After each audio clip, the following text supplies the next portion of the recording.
Well, come on inside and get yourself something cool to drink. And Travis would have really been gangster if he would have worked out as a wide receiver and a DB. Hey, Voch. Hey, man, I don't know what's going on with these new kids and they not working out, man. Pardon my voice. Pardon my voice, y'all. My bad. You know, we overcoming things here. You know, I know I've been overcoming this for at least a week and a half here. I think there's something different though, but it is what it is. We gonna hang in there. I appreciate y'all for tapping in. We appreciate you. Bleach Report. Download the Bleach Report app. Tell a friend to download it, and make sure you're following the Cowboy tab, NFL and NFL Draft tab, because that's really where I pop up at. If you like the content we do here, just hit the follow button. We ain't doing nothing else now.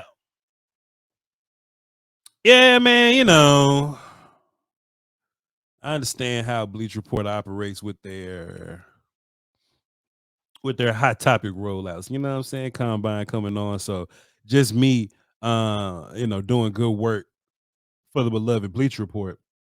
It'll only make sense if I popped out here and talked a little bit of Combine. A lot of Combine things we could be talking about, but it's Friday. Y'all won't hear from me till Monday. But, you know, just me thumbing through Combine topics, I think I can combine a few topics and kind of put this out while it's pretty hot in the streets. The Cowboys are having official Combine visits. I think that's important. It's important that they're visiting people. Because of course, you know, every team does it, but you want to get to know these guys on the outside of the football level, right? I mean, the tape could scream good football player, but when you talk to these guys and, you know, you see some red flags, you know, they don't love football. They may be a little lazy. They don't want to work hard. You know, they're gun under the seat guy. You know what I'm saying? You just never know what you're going to get. It's a box of chocolates, so to speak, you know? So these interviews with these players are very important. It's important that the Cowboys talk to their players. This is where the super secret Illuminati stuff starts to come in. Get my war call ready. I'm not positive how official the official list is.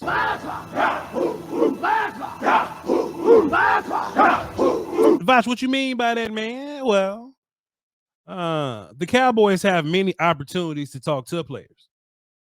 You know, they'll talk to players at the Senior Bowl. Sometimes they'll send a representative out to the Shrine Bowl if they really want to talk to somebody. They'll send somebody out to the Combine. They'll talk to players.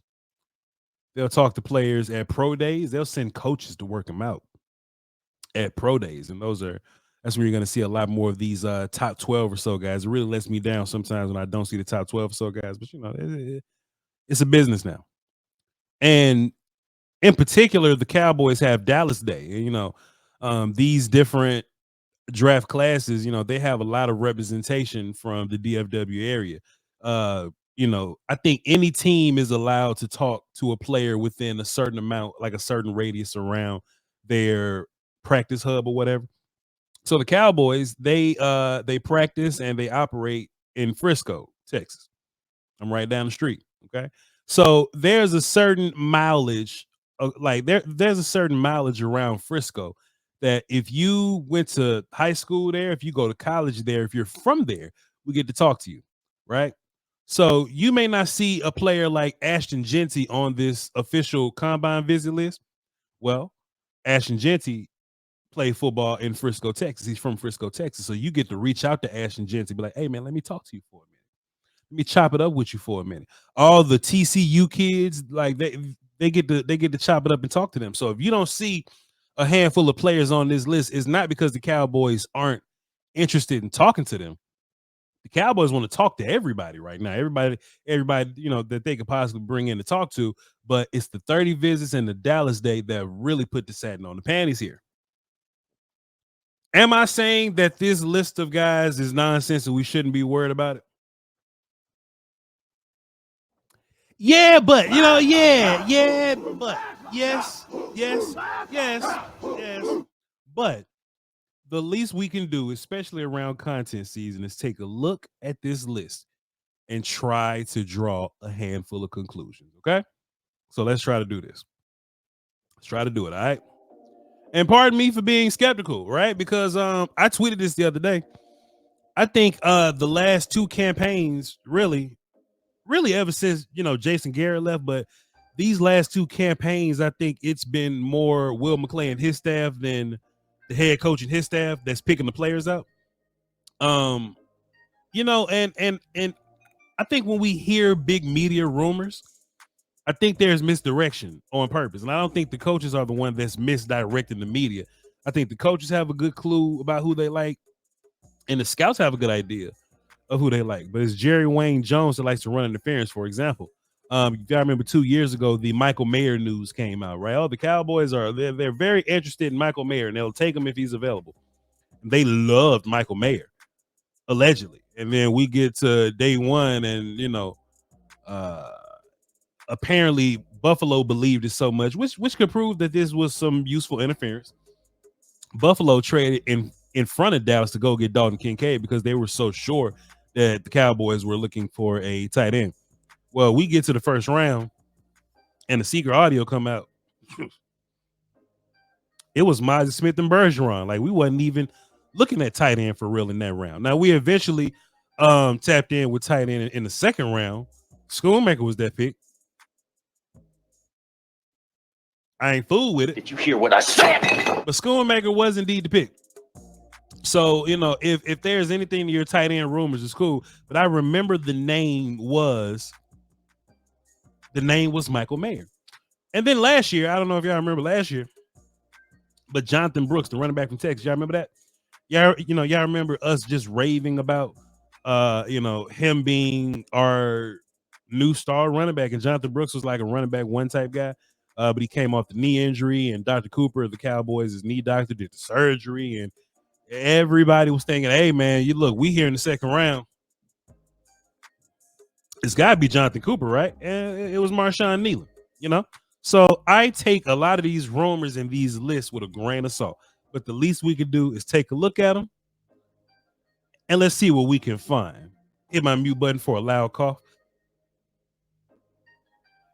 I appreciate y'all patience, man. Pardon me. All right, let's get to it. This is from my guy Matt Owen. I saw him put this out on Twitter. Professor O on Twitter. Professor O on Twitter. Go over there, tap in with him, show him some love. He's got a really good looking visit tracker there, so that's why we using his, because it looked the best. So before we get into names here, just one thing I would like to just point out that I think is important here. And it seems like he got him kind of categorized here. We ain't gonna fool with that. He got it kind of categorized here. So we got 3 edges, 5 linebackers, 5 defensive tackles, a safety, and Malachi Starks. 1, 2, 3, 4, 5, 6, 7 corners. That may mean something. We'll just write that down. It'll be on the test. 4 wide receivers. We're gonna look at how different they are. Then we got 4 running backs down bottom. All right. Now I'm sure that this list is forever evolving. I trust Matt Owen, and this is damn list. And we're gonna run with it, and we're gonna make a little bit of content out of this. So let's talk about the edges, okay? So the count for edge is 3, which means that the Cowboys could think that it's important, but like not super stupid important, right? But they would maybe look at edge, and I also think too, something we can look at is like what round they're looking at these guys, or like the round grades that we have on these guys. So Michael Williams, who could be a first round pick, but I got a second round grade on him. Presley Umaman Yellen from Ole Miss, who's a second round grade for me, and Jordan Birch. Actually, I can just pull my board up right here and just show you right here. Y'all can find this board wherever I do any content at. I got Jordan Birch in the third round for me. So what this says to me is that any round that we run into, the idea of taking defensive end is on the table. If this list is correct, I don't trust the Dallas Cowboys. They run interference all the time. But if this list is correct, I can surmise that edge may not be a super priority. But if they happen to run across it, it'll be within any of the first 3 rounds. It could be in the later rounds. They just don't want to visit with those guys. But we'll see. Linebacker's a little different, right? Because it seems like linebackers, so there's 5 of them. There may be a little more urgency with linebacker. You know, Eric Kendricks is an older man. Leofau, I think he's gonna be fine with you know what he's doing, and you know DeMarvin Overshawn could be out next year, so we really don't have linebackers. So Shamar James, in my opinion, I think he'll be like a little further down the list. I haven't watched him, and when I watch film, I go down like the consensus big boards. I go down PFF's list. I go down Dane Brugler's list.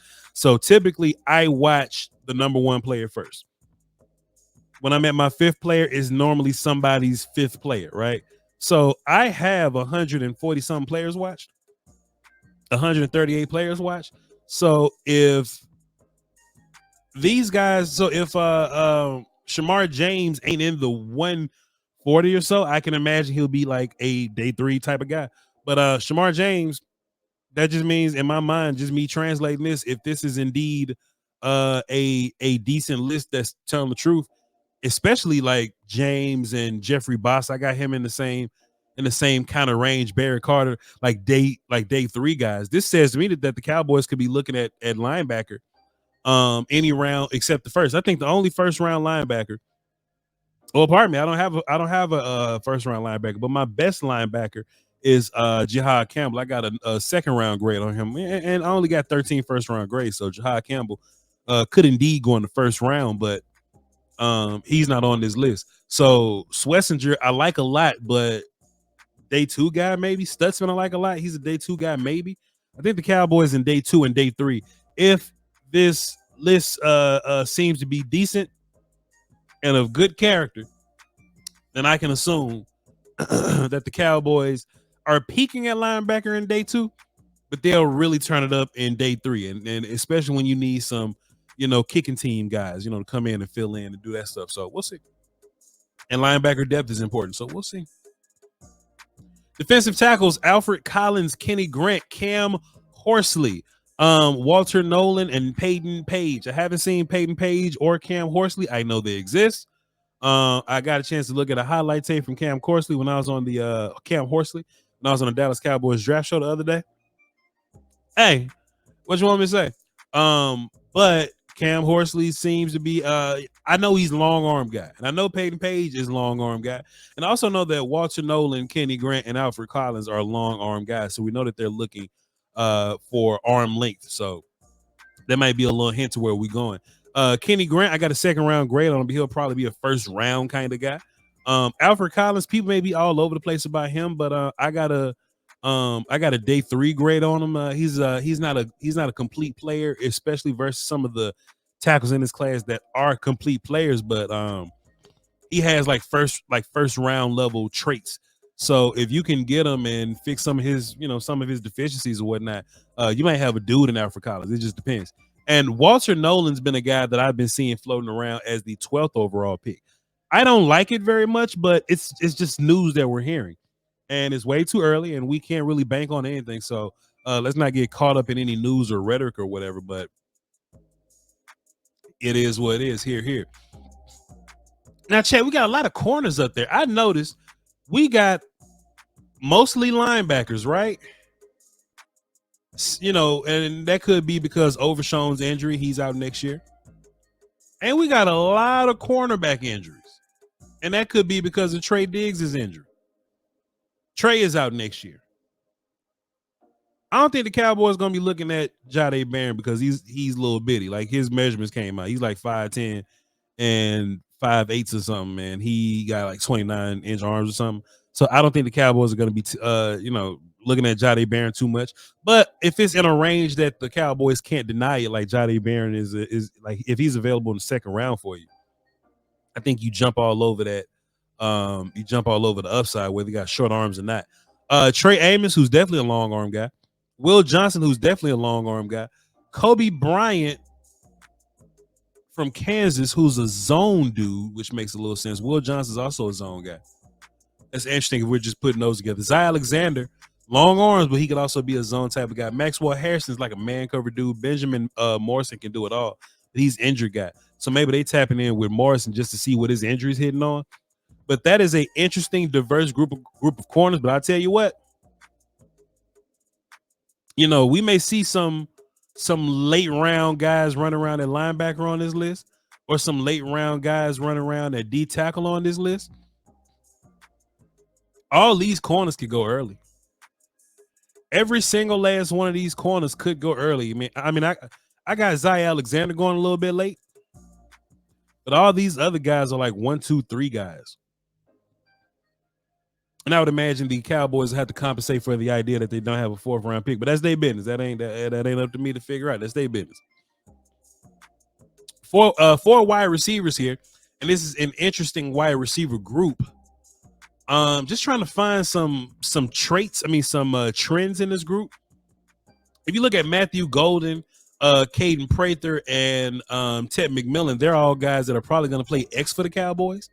They're going to be X receivers for the Cowboys. You know, they got a little, they got a little body on them. Golden is the lightest of that 3 when it comes to just X receivers and adding size to the group. But Isaiah Bond, who's 5'11", which technically isn't short compared to the other guys that play like him, 182. I think Isaiah Bond's going to run the fastest out of all these guys. I just don't think Isaiah Bond plays football very well. I got a 4th round pick on Isaiah Bond. I'm a 4th round grade. I might drop him a little lower. Just as a fan of football, I wasn't the biggest fan of Isaiah Bond there, but I'm a huge fan of Ted McMillan. He's my wide receiver 1, and Matthew Golden, who is also a 1st round grade on my stack. He's a 1st round grade on my stack. Okay, being a 1st round grade on my stack, he's wide receiver 3, and I think that's important. That's important to talk about there. I don't know. We'll see. Then we got our running backs. This is a very heavy topic in Cowboy land. Everybody want to fight me about it. No matter what side of the fence I'm on of the running back conversation, you could ask yourself, do you want to take running back early or take running back late? These running backs seem to be all in the same range or whatnot, right? So if you're watching this and you don't see Ashton Jeanty, don't you worry, you're a pretty little head. Ashton Jeanty is a Dallas Day guy. Also, too, this is a very public list, and I asked Kyle Youmans and Aisha Morrison this on the draft show the other day on DallasCowboys.com in the Dallas Cowboys YouTube page. I asked them, do you think that they use these lists to run some interference? Like, yeah, we really want to talk to McMillan. We really want to talk to Hampton, and we really want to talk to, like, Trey Amos or something. But all the rest of these guys are just for me to get you to think that I want to talk to Benjamin Morrison, or just to get you to think that I want to talk to Matthew Golden. I do think that there could be some interference being run here, but as far as running backs go, I do think if Ashton Jeanty is available, I don't think the Cowboys would be goofy enough to pass on him. I'm not one of these guys that look at a Mel Kiper mock draft or a Daniel Jeremiah mock draft, and I see guys like, Ashton Jeanty and, McMillan, seeing those guys dropped, and all of a sudden I'm just believing it. I'm not believing it. I'm believing the film that I watched initially. And if it's based on the film and how good these players are based on the film that I watched, McMillan's going to be going before we get to 12, and Ashton Jeanty is as well. But Ashton ain't on this list, but he could be a Dallas Day guy, which is which that list is a little more quiet, G14 classified, if you will, But Caleb Johnson, Jordan James, Omarion Hampton, and Dylan Sampson, all these are allegedly possibly day 2 guys, round 2 and round 3 guys. So I don't know if these are going to be the guys that the Cowboys are looking at in particular, but if I can make an assessment and a guess, I would have to assume that the Cowboys are looking at running back in day 2 somewhere. And I appreciate y'all for tapping in with me, man. Just a little quick talk, man, just to bring y'all in and give y'all a little bit of just a little bit of information to chew on. We ain't doing nothing else. We just rolling content. I appreciate y'all. We're definitely gonna get more lists. We're gonna get a official 30 visit list, the private come to the Cowboys, and we'll do all that list. And we're going to get a Dallas Day type of list, even though we can have that list, but somebody will put it out. And we'll know what coaches are going to be at pro days, and we'll cross that bridge whenever we get there. All right. I love y'all 2 pieces, man. Download the Bleacher Report app. Tell a friend to download the app as well. Follow the NFL Draft, and the Dallas Cowboys tab. I'll be popping up on one of them, but if you don't want to do all that, just follow Voch Lombardi. You'll run into my content somewhere. Y'all hold down for those who was the Peasky Weesky, man. Catch me here Monday, Wednesday, and Friday at 6 p.m. Central. Salute.